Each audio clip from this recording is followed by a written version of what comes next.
Welcome back, ladies and gentlemen. So our focus now moves to freight.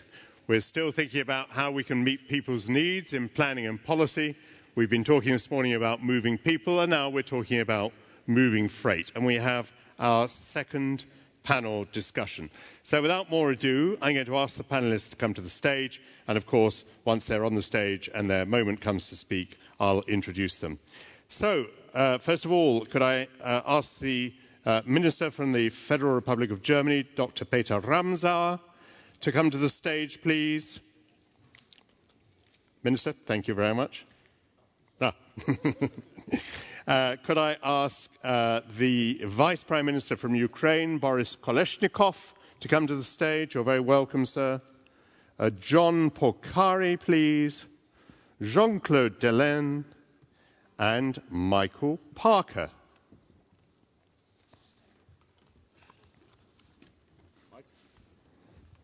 Yeah, that's the other one.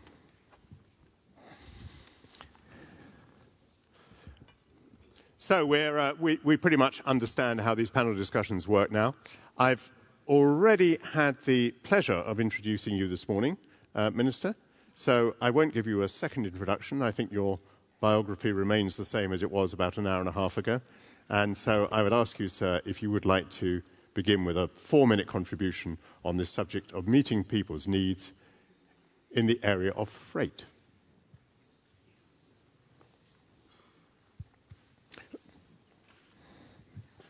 Das Thema lautet Frachttransporte. Freight, transport, and their impact on the freedom of the individual is the topic on our agenda. Human beings between freight and transportation. And I will wait a moment until everybody has put his or her earphones on. So our question today is, where is the human being between freight and transportation, or where is the human being between freight and politics? Now, in the introductory speeches we have had this morning, we've been told that human beings actually wear two hats or have two identities if we consider freight and mobility. On the one hand, there are the needs, the requirement. What do people need, and to what extent does this trigger freight? So a human being involved in business processes, human beings in terms of the consumer trigger freight, so to speak, cause freight. Now that's one identity. And the other identity would be the following. Sometimes the very same person suffers from the consequences of mobility, because freight transportation has an impact on our environment, increases our CO2 emissions, has an impact in terms of pollution, air pollution, noise pollution, etc. Now, in Germany, we've been dealing with this issue intensively in the last few years, and I would like to give you one or two figures so that you know what we are dealing with. This is the midterm perspective. This is the analysis of our needs in Germany. In Germany, up to the year 2025, we will have about 70% more freight, i.e. an increase by 70%, 70, unless we undertake serious measures. This will mean that road traffic will increase by 85%.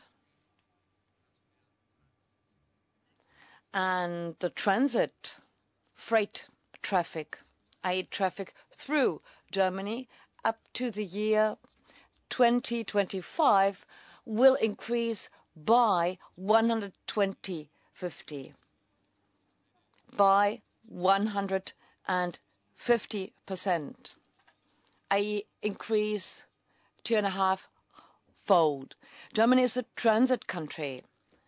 So there's traffic from the south to the north and from the east to the west and vice versa. And I don't have to tell you what this means in terms of safety, road safety, but also in terms of emissions, exhaust gases and similar issues. Now, the bulk or a major part of my budget I spend on railroad systems. We are trying to enhance the railway infrastructure because we are facing a number of challenges, as I've just told, and we should try to at least reduce the increase, the percentage rate I've just mentioned. So we should try to get traffic or transportation away from the road and rather go for rail-bound traffic and transportation or transportation by boat. This is necessary also in terms of the resources because we have limited resources with respect to the road and we have more as far as railroads and ships are concerned. And that's all I would like to tell you now about Germany. Thank you very much indeed.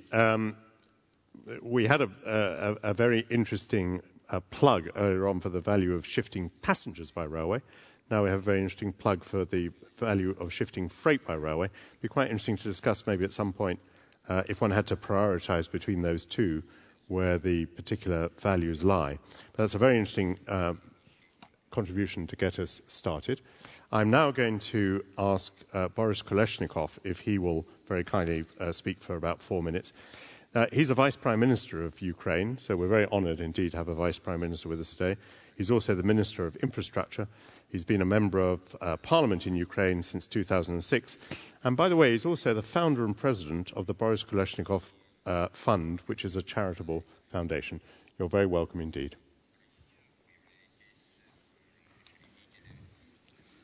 Спасибо, господин Майкл, уважаемые дамы и господа. Наша страна, я начну с того, чем... Thank you very much for this kind introduction. And as Michael already pointed out quite rightly, our country is a country which is still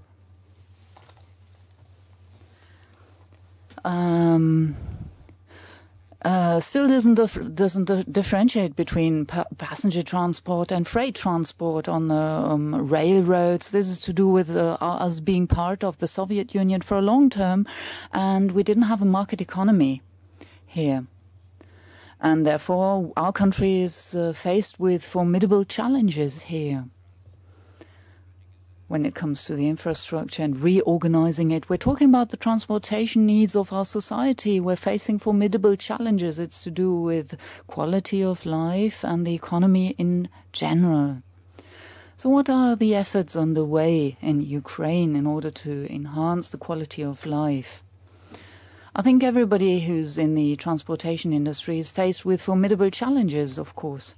And each of these challenges is pressing, is very urgent. And all of these are interrelated, interconnected, and you need to find holistic solutions to them. You cannot resolve one challenge in isolation. Let's talk about the environment, for instance. We are definitely not the Bahama Islands. Let me be candid here. Let me be frank. We have 22,000 kilometers in our railroad network, but 10,000 out of these railroad kilometers are electrified, and over the next 10 years we need to add an additional kilometer or mileage of 5,000 kilometers and connect it to the grid, electrify it. This will help us bring CO2 emissions down by 45% over the next years if we electrify an additional number of 5,000 kilometers of the railroad system. I mean, in the old days, urban planning also was subject to a planned economy, and therefore quality of life is an issue. Also in terms of transportation, there is no genuine diversification between commercial and residential neighborhoods. All of this also has an impact on the economy. I mean, this is not an idiosyncrasy of Ukraine alone, but we as transportation experts should make our contribution towards resolving these issues, and our transportation services should be delivered as unobtrusive as possible. This will also enhance the quality of life. Mr. Ramsauer pointed out that we will see population growth, but I mean, affordable food is also an issue. Feeding these growing numbers of people inhabiting this planet, and feeding these people also depends on transportation, freight transportation. We're also banking on on shipping, internal shipping. And however, waterways are no longer as important as a mode of transport, and the more we enhance our mix here, the better we can deliver our services for the society in general. Thank you very much.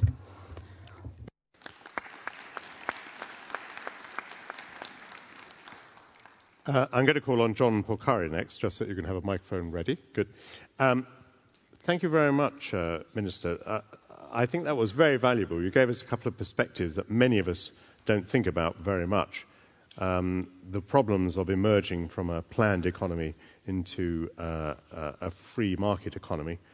And the question of electrification of railways, which is perhaps one that in the most developed countries now is kind of not discussed quite so much. But you made very strongly the point about the substantial impact that can make on improving the damage that we do to the environment. Well, I'm very pleased now to introduce John D. Porcari. He is the United States Deputy Secretary of Transportation, a position he's held since June 2009. But he is certainly no stranger to the transportation scene, because on 2 occasions in his state of Maryland, he held the position of Secretary of Transportation between 1999 and 2003 and 2007 and 2009. So he really does bring a wealth of experience to the position that he's held for the last 2 years. John. Thank you. I'd argue on goods movement that we ought to think about a different framework than passenger movement. And let me explain a little bit. We talked this morning about moving people, and I'd argue on moving people that all of us, particularly in the United States, need to be more modally agnostic. That is, take our thumb off the scale, favoring vehicles, make sure we have an array of alternatives, bicycle, pedestrian, transit, high-speed rail, and livable communities will find their own balance with those. So if on moving people we're more modally agnostic and not favoring one mode over another, we're driving towards a solution. I think there's a very different framework, though, for moving goods. And if you think about moving goods, to the extent possible, we should keep that on water as long as possible, then on rail as long as possible, and only truck the last mile. Now, obviously, conditions are different in different countries. To the extent that you have coasts and inland waterways, you can have that kind of marine transportation system. But the efficiency benefits, the environmental benefits, the ability to move goods in a way that serves the economy is best served by having a framework and following it. That really, I think, begs the question of what is government's role and what is industry's role if you accept the idea of a goods movement hierarchy, essentially, for moving goods. I'd argue that for a government, the role is to establish a national policy, to follow that national policy through funding priorities. On the industry side, the industry shouldn't think of itself as steamship companies or railroads or freight forwarders. They're logistics solutions providers, and goods movement needs to be thought of as an end-to-end solution within that framework.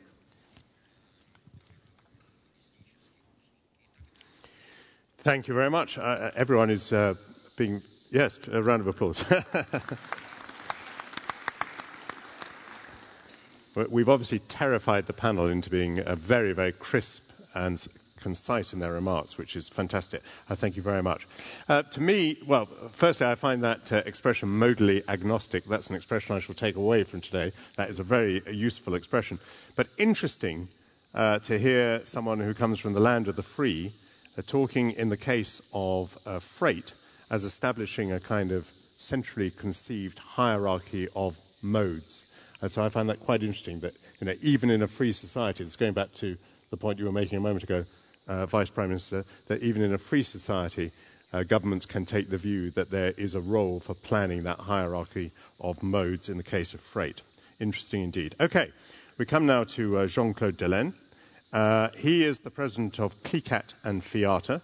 So CLICAT is the Committee of Liaison for the Transport World with the European Commission, and FIATA is the International Federation of Forwarders and Auxiliaries of Transport. But he's also the Managing Director of DHL Global Forwarding in Belgium and Luxembourg, and Chief Executive Officer for Benelux and France. Jean-Claude. Thank you, Mike. Well, understanding the importance of logistics in our modern society and the fact that goods transport is not just a nuisance, but an essential element of our lifestyle and a requisite to achieve prosperity should be one of Transport Minister's priorities. My question is then, what is the role of the freight private sector and what is the role of FIATA, the organization I preside?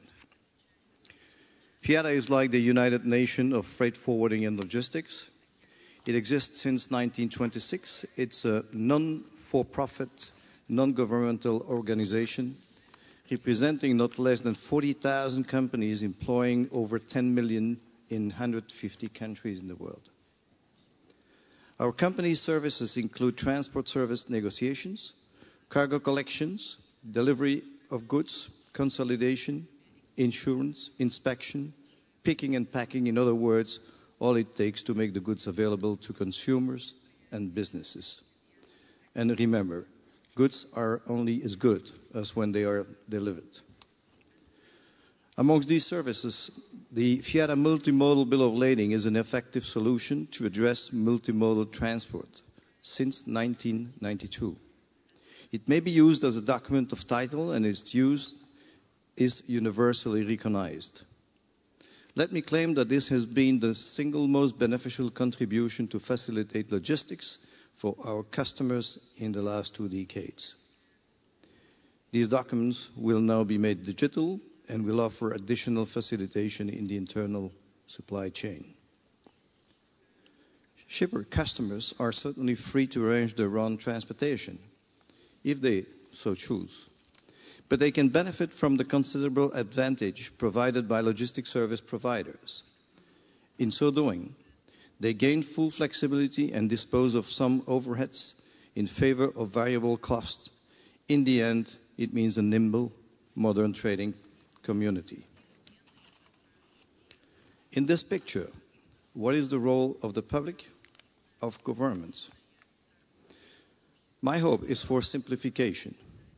But we have seen that the long-awaited Rotterdam rules do not appear to score very high in simplification, of which definitely we need much more.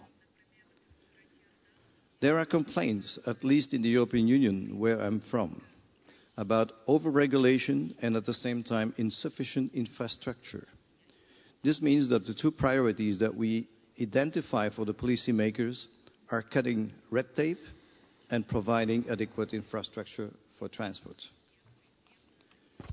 The next suggestion that would come to mind is to state clearly at the United Nations level that mobility is today one of the basic rights of humanity, that sufficient infrastructure to ensure mobility of goods and people must be recognized as one of the basic duties of any government.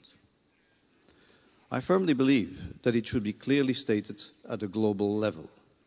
And I would emphasize the fact that collaboration and optimization should indeed be at every level, whether local, national, international, or even globally. Free mobility is for people, for goods and its life. But there is no life without transport. Since Michael asked me to keep it as short as possible, this is it. Thank you.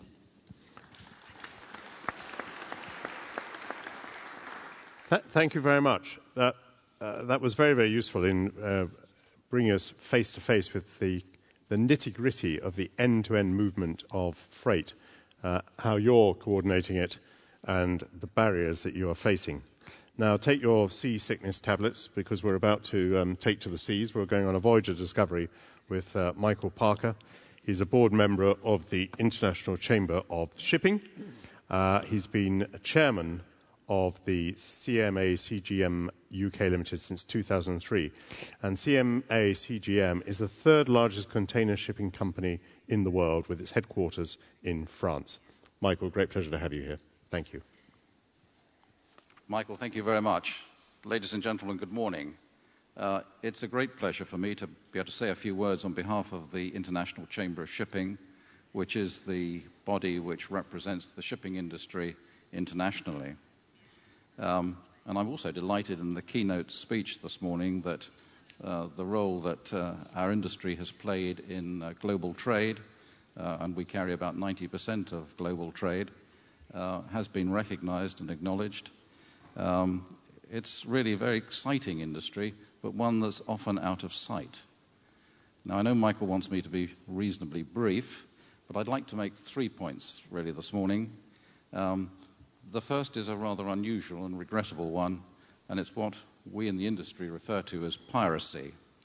Although, personally, it's not a term I like, because it has, certainly in the English language, I'm not sure in others, a sort of historical connection and also slightly romantic. What is going on in the Indian Ocean at the moment is not historical, it is not romantic. It is very violent, dangerous, and really quite cruel to human beings. We are sitting today in this wonderful auditorium, which I guess can probably house about 600 people.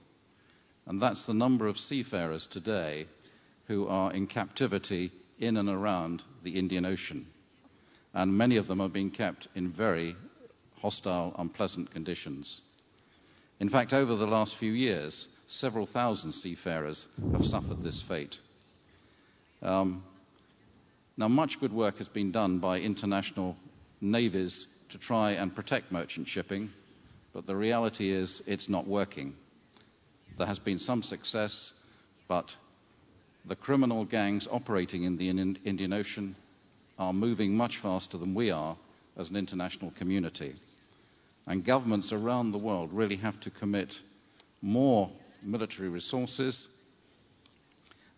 because this is now a huge area. It stretches from Africa across to India, right up to the Arabian Gulf and well down to the south of India.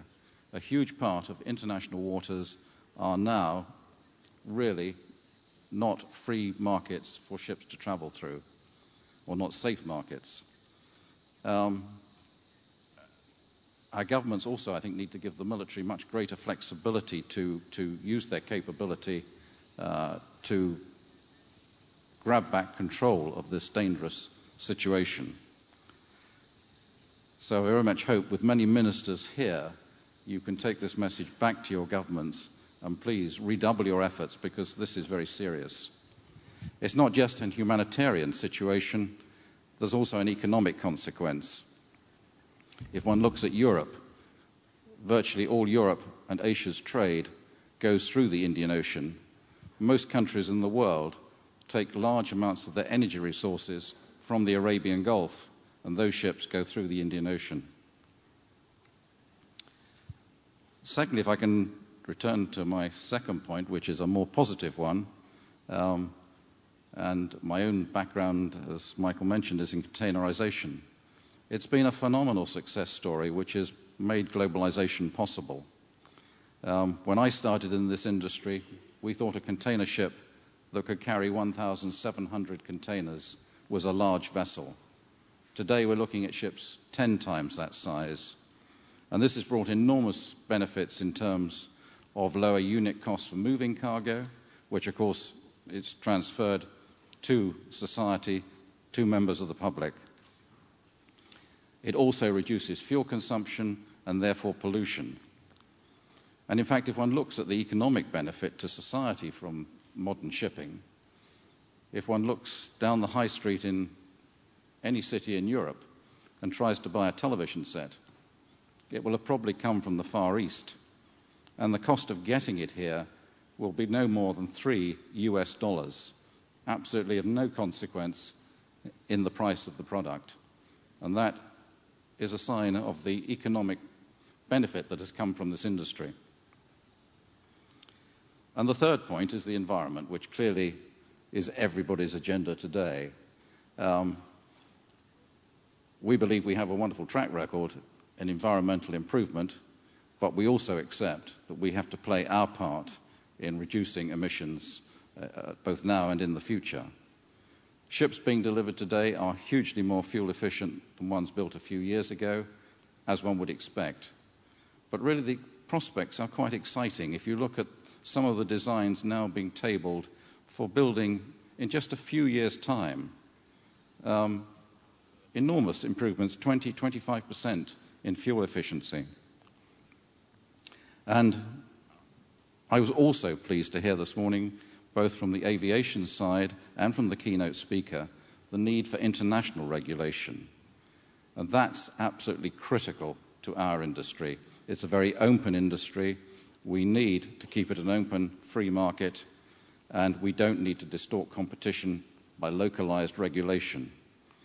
And for the environment, we very much support and would encourage governments to support the work of the IMO to come forward with solutions that can be applied globally and uniformly. And there are some opportunities here. There are many difficulties with carbon trading, etc. But before the international community in July, the IMO will be considering design standards for many types of ships in the world. And this will confirm, build in improvements in efficiency, fuel consumption, emissions. We need governments to support the IMO and actually vote this into existence. This is the way forward if we're to support environmental improvement through our industry. Thank you very much.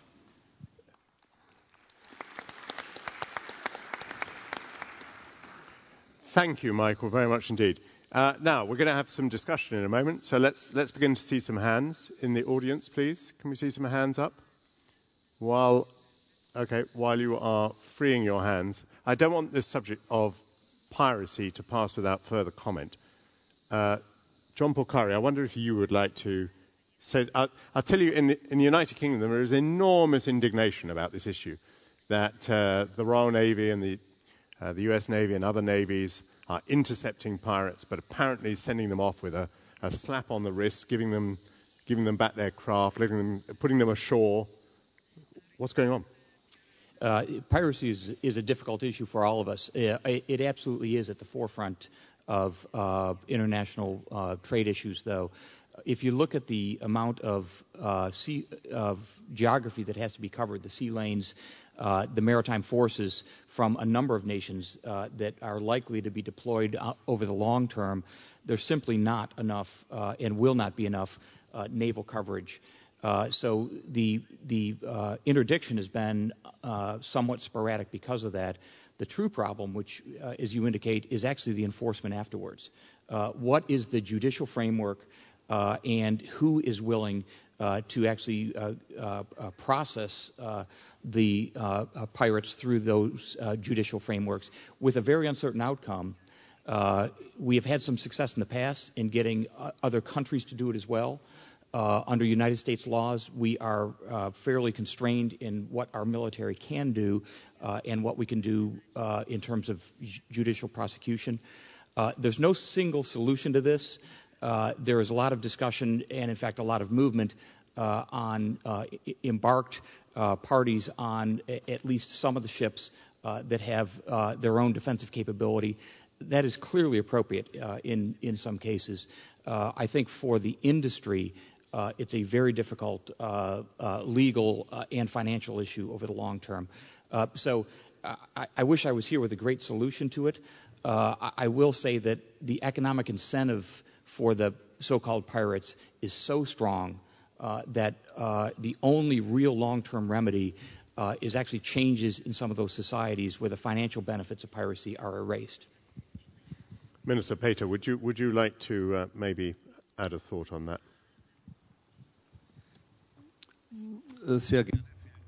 Thank you very much. Yes, I'd love to.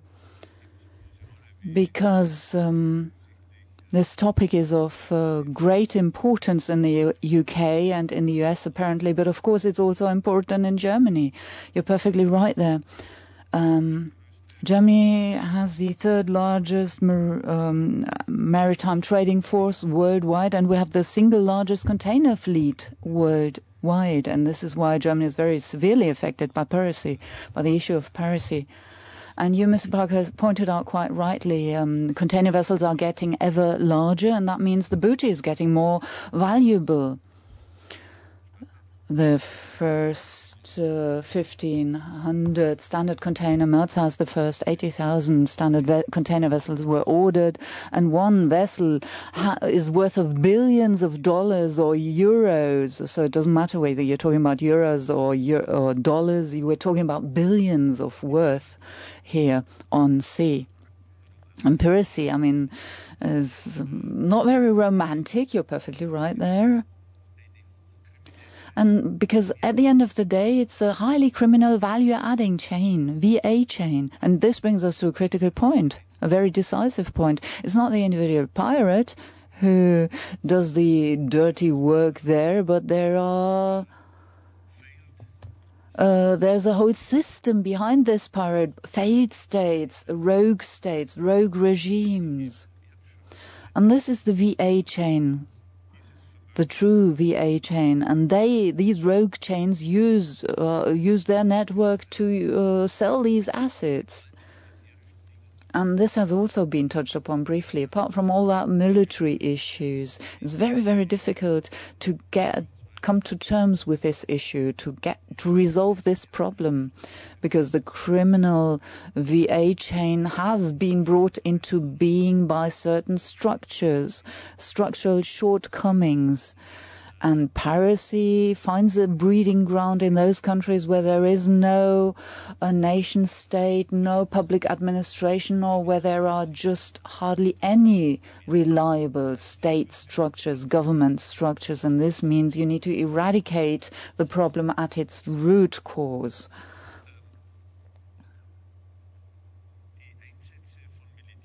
Deploying military. Well, we have the Atalanta mission deployed in the Indian Ocean. And many nations are involved in this mission. Quite interestingly enough, more and more more countries such as India and China and Brazil are becoming involved there. Sorry, not India. Because they also perceive this threat which emanates from piracy. These kind of missions are indispensable. So military missions are indispensable. This is just one line of defense. It's just a repair attempt, and we need to, also focus on prevention. Jean Pacari pointed out quite rightly, our regulatory framework is too weak. Maybe we're too lenient here. And the sanctions, military, we don't have enough military capability.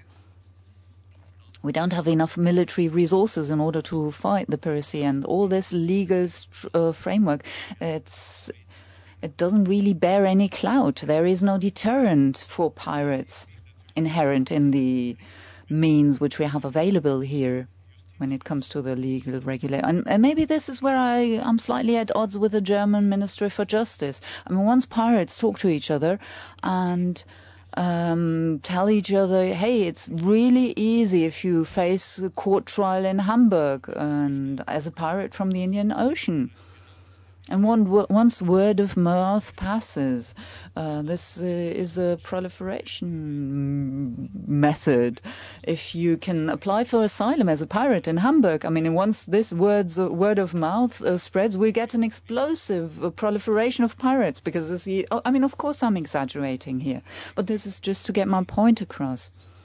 This is I mean, if they find out that the easiest way of becoming receiving asylum in Germany, is being a pirate in the Indian Ocean, being arrested and then facing a court trial in Germany and applying for asylum. I mean, of course, I'm exaggerating here. Let me repeat this. But we are faced with a problem that the entire regulatory framework is not a deterrent. It's not strong enough, and this is why we need to adopt a two-tier approach, or maybe also a three-pronged approach. First of all, the military efforts need to be redoubled in Atalanta. Secondly, we need to eradicate the root cause, i.e. the absence of governmental structures, state structures, and eradicate the VA chain, sourcing also cash flows, where these assets go once they have been sold, or the blackmail, ransoms. Where do these billions go? Because these are cash flows and you can track and trace them. And the third approach should be that the shippers themselves should have the right to self-defense. Sorry, I was being a bit lengthy here, but it was important for me. Thank you. An important and interesting topic. It shouldn't be left as a far-off problem in a country that we know little of. It's a serious matter. Now, Vice Prime Minister, I wondered if I could ask you a question. We've been talking about some of the problems of coordination and of regulation. For you, many of your goods have to cross international borders. Can you tell me, do you have problems with these international borders? Are there improvements there that you think need to be made?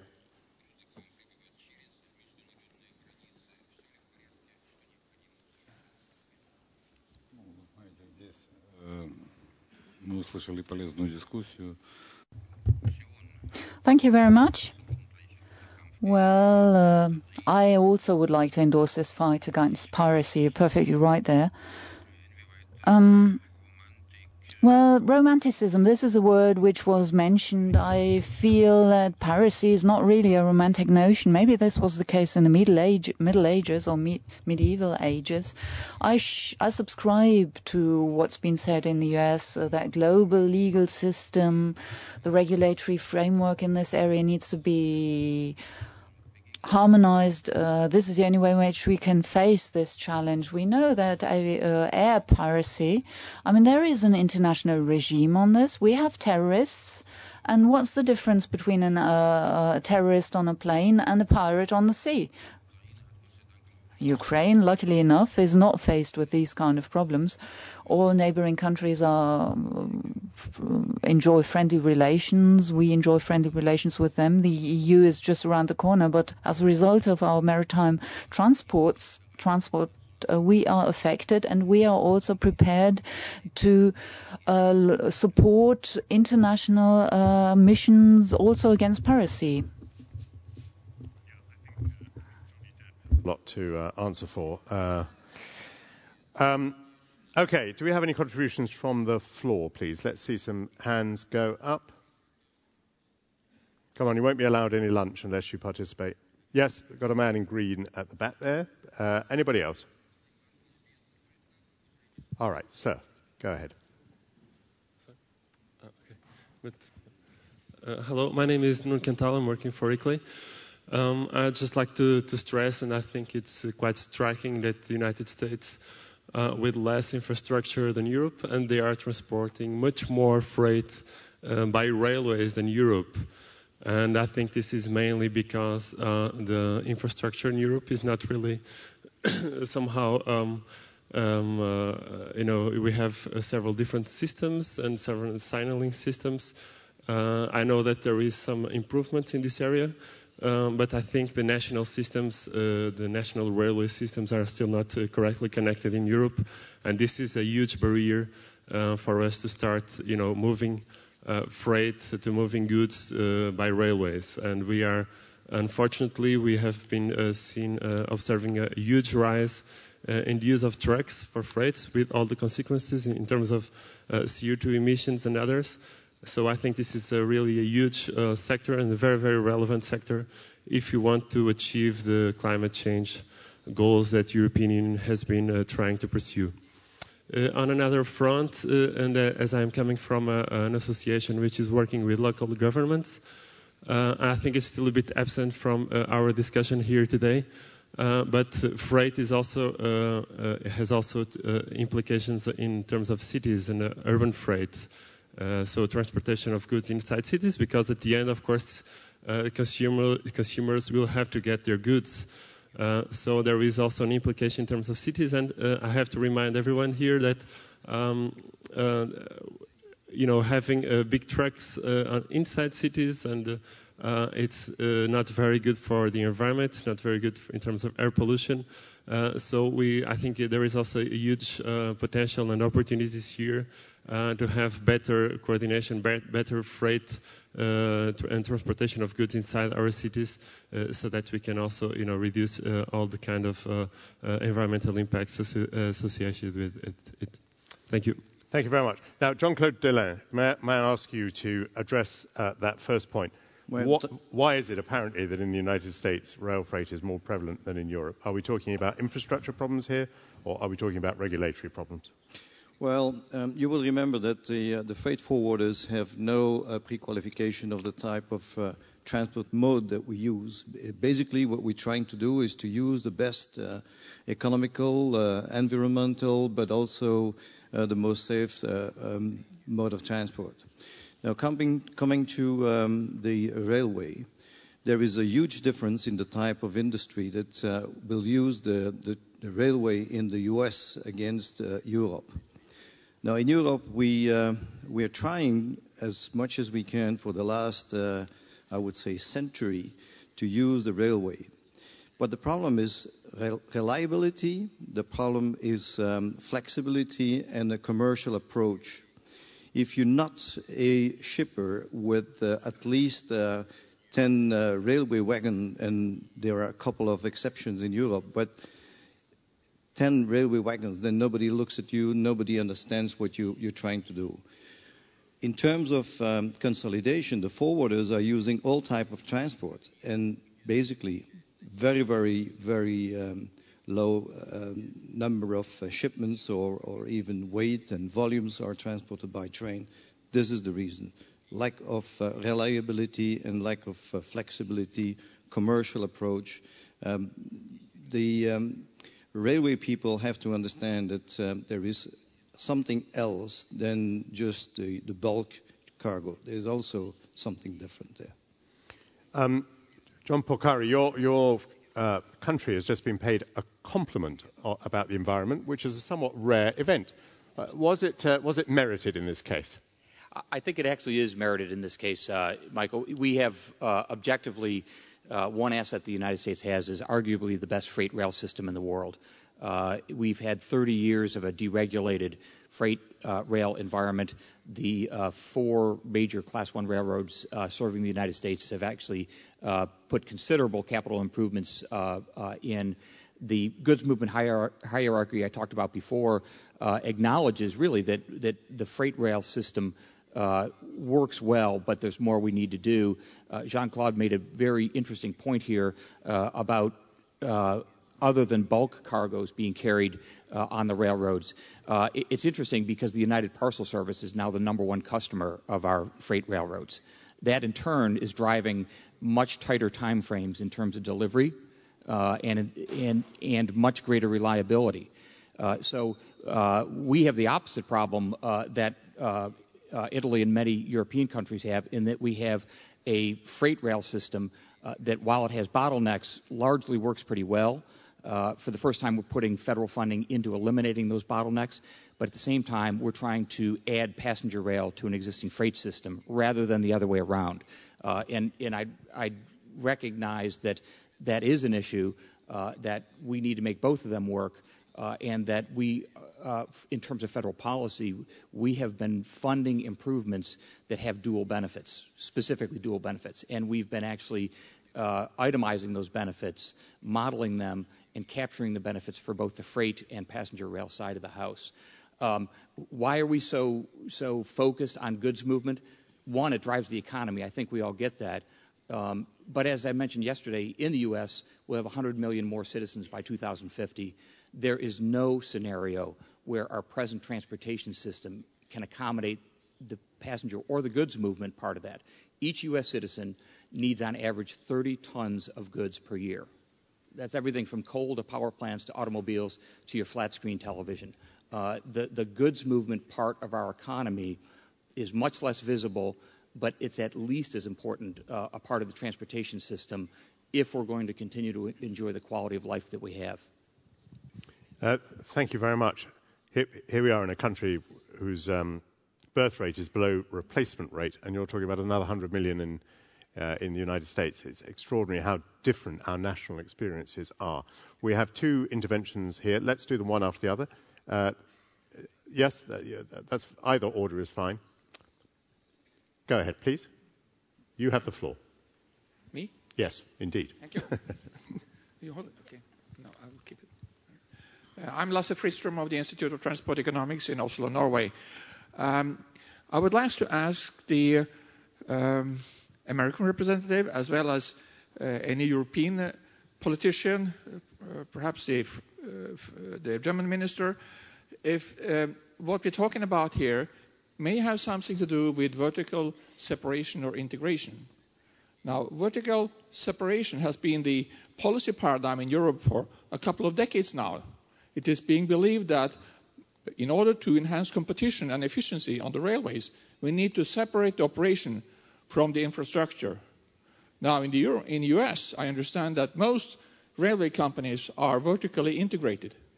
And I would like to ask the panelists, is there a lesson to be learned here? That's a very interesting question. Let's also hear the second question. We may be able to, in some way, tie them together. We'll see. Thank you very much. Oh, sorry, we've got massive competition. Let's hear all three questions. Yes, gentleman standing up. I'll give you the floor, and then gentleman in the cream jacket. No, you can keep your microphone, sir. Okay. Go ahead. Gentleman in the tie. No, we can't hear you. Sorry. The gentleman standing there, could you make his microphone work, please? Try again.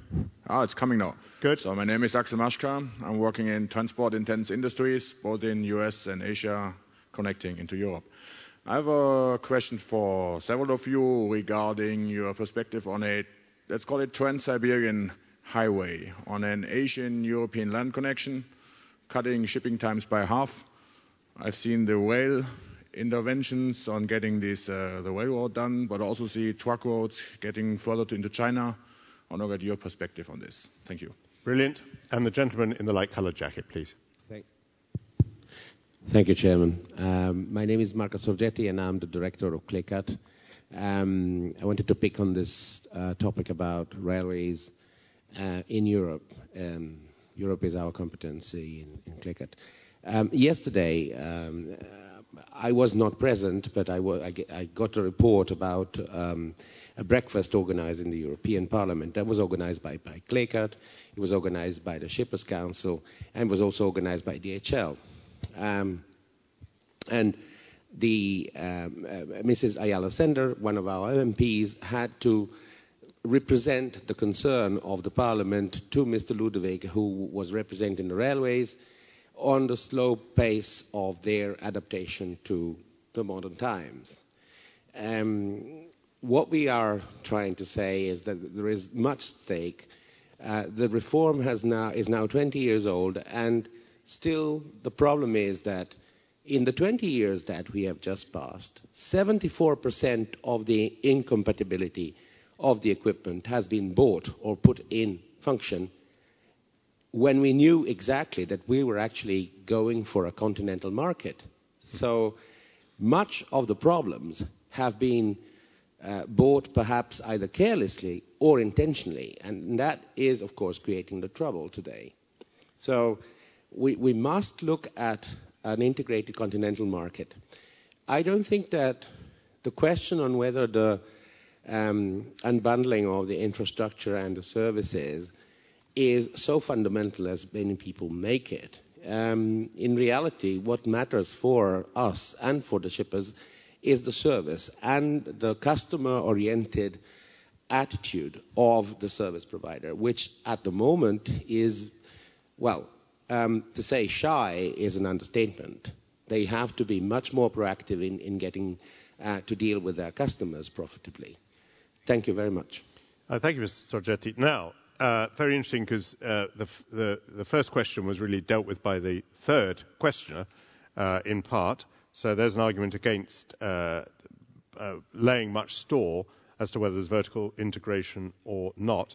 But a very interesting point. You're really saying on the point about the new equipment that's being bought, you're saying that we haven't stopped digging the hole yet. We're so far from filling it in, we haven't stopped digging the hole yet. I was quite interested, though, in that question about the Trans-Siberian highway or Trans-Siberian railway expansion. I wonder, Vice Prime Minister, whether you would have any thoughts on that.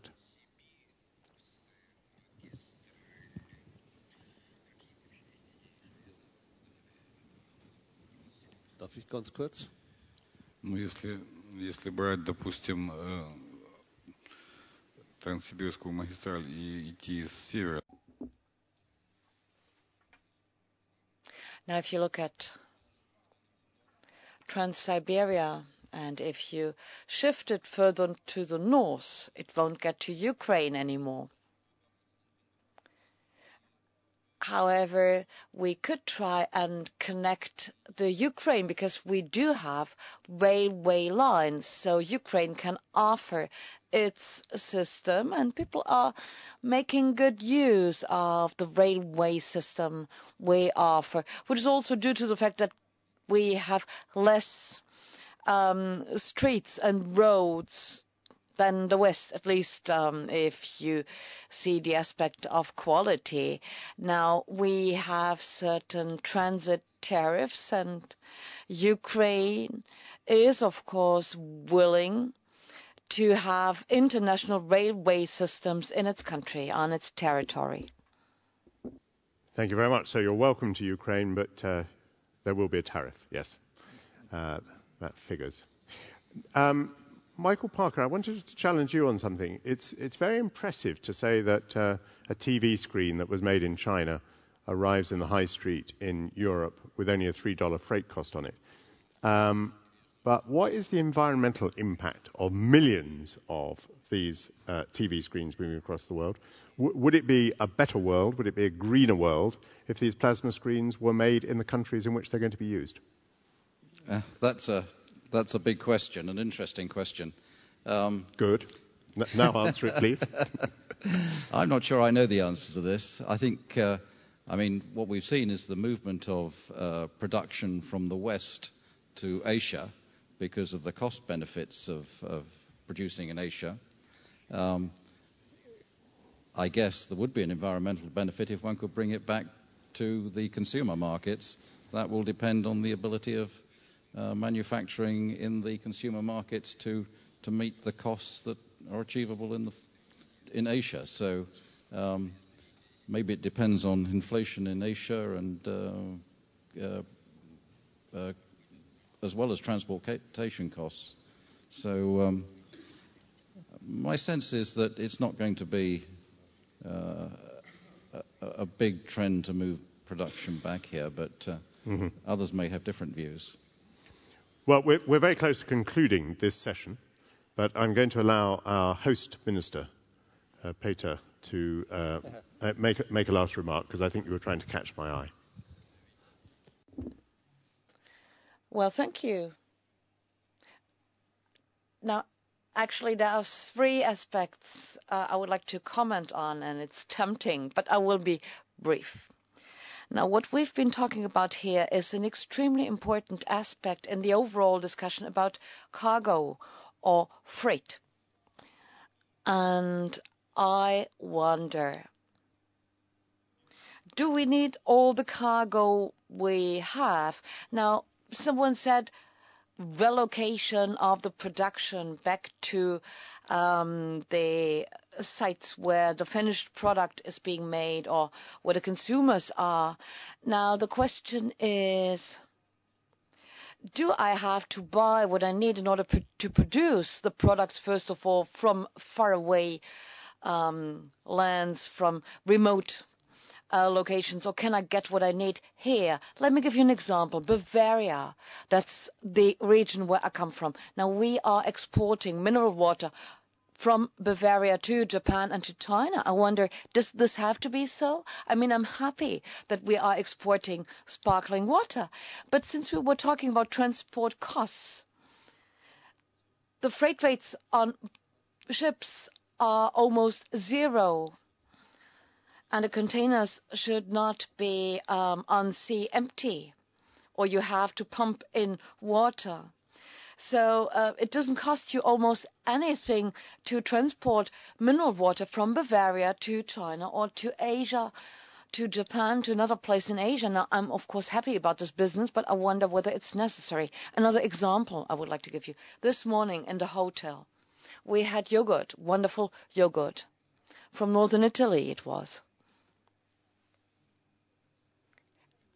I mean, just look around. It's about 100 to 200 kilometers around Leipzig where you can get yogurt, which is as good. So Saxony cows, German cows, can also produce yogurt, and the ways are much shorter. And I mean, I guess the mayor will agree to me, right? So I like to provoke, and I would like to ask, do we need all the traffic we have and undertake? And it's also a matter of transport costs.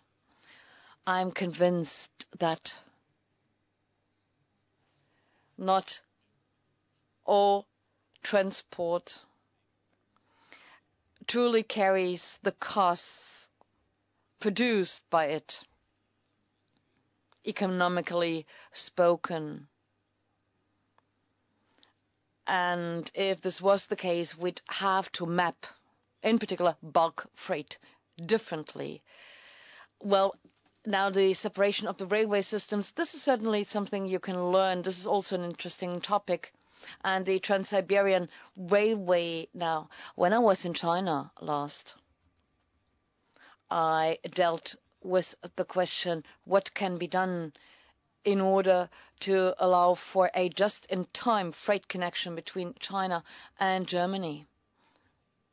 Now we tried to get from Beijing to Hamburg 16 days today, and the vision, since politicians don't want to focus on cumbersome realities, they also need visions. So my vision, being the minister in Germany, would be to have for the trip between China or Beijing and Hamburg and back just 6 days of reliable transportation. This is a nice vision passing through Ukraine as well. Well, thank you very much. I must say, when there is a 3 Hamburg to Beijing by train, I will be one of the first passengers. That's something to look forward to very much. 6 days. You said 6 days round trip? To and through. Yeah. 6 each way. 6 days, one way. Oh, okay, one way. Even so, 6 days, pretty good. Well, this morning's session has been about people, and at the end we were talking about sparkling water and yogurt, which was a very good way of putting us in touch with the people that politicians represent. These are the things that people think about. I want to thank the panelists very much, and I want to thank all of you who participated very much, and I want to thank everybody else for your very kind attention during these sessions. Thank you, panelists. You've done a wonderful job. Now,